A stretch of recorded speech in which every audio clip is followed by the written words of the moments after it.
Hey guys, welcome to my Telos guide. So to start off with, we're going to get stuck into phase 1. Things you'll need are dread nips, a staff of Gothics, and your main magic weapon, and cut of runes for vulnerability. And you want to start off by casting vulnerability, then switching to your staff of Gothics, and then specking. This will reduce Telos' defense and increase your damage output significantly and your accuracy. That should help kill Telos faster and take less damage, hopefully. So the first special attack is the grip. That will happen 7 auto attacks after the start of the fight, and you just want to DPS through it. Yeah, you need to deal 3000 damage to get rid of it, and then 3 attacks afterwards. Telos will start doing his uppercut charge, and he'll start charging his uppercut, and then you want to perfectly time your escape such that you can avoid it completely.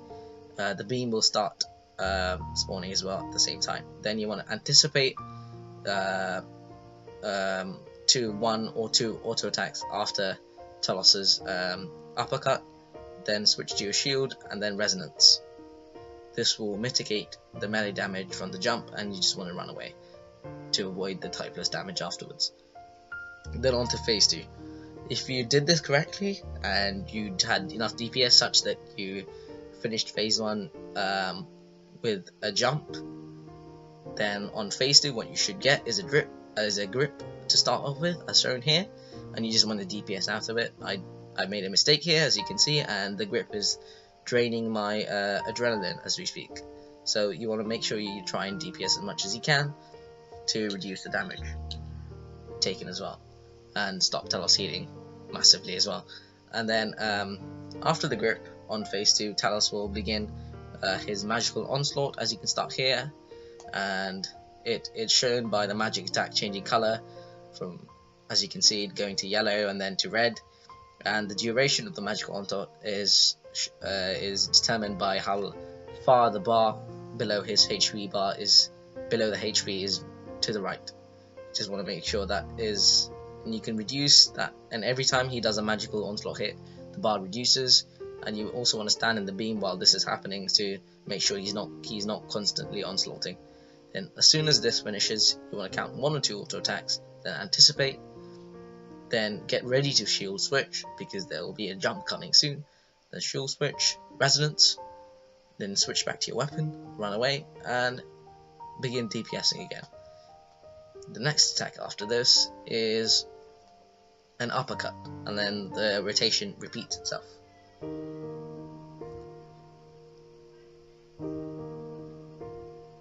On to phase 3. On phase 3, what you want to do is again begin by debuffing and staff of Gothic specking as usual.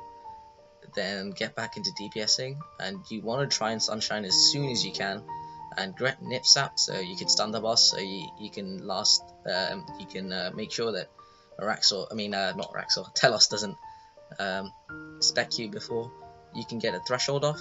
On this, if the bar is too full, if the green line is too far to the left, what can happen is you can drain your adrenaline, and this is pretty dodgy.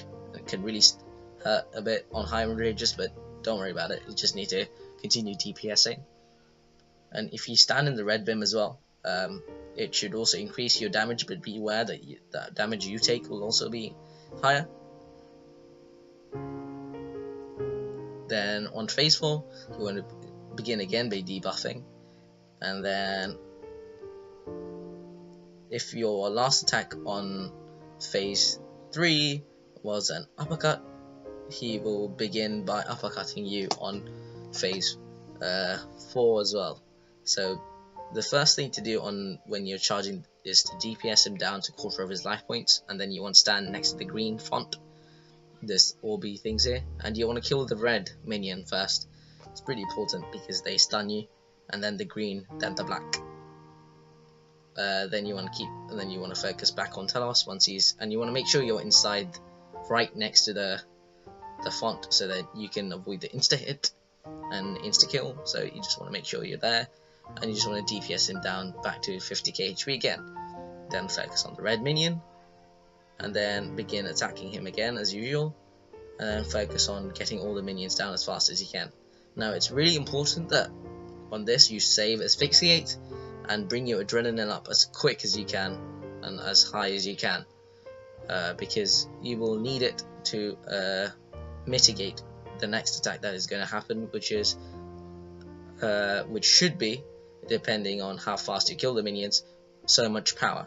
And what you want to do this is just to debilitate as soon as you hear him speak. It's really important you asphyxiate as soon as you come out of the second font, to make sure he doesn't insta hit you and then you don't have to eat up or die from that, so to speak, and then you just have to focus back on, and then he will continue attacking with his normal rotation. Yeah, so you just keep doing this again and again, over and over again, but it's really important that you balance out DPS with tanking, and also having a shield is really useful, as you can see, and you just get free heals along the way. Normally on a Telos skill you should expect around 385k ish loot per kill. It's not too bad if you get used to it and you're only using a brew or two to get the kill, and it's really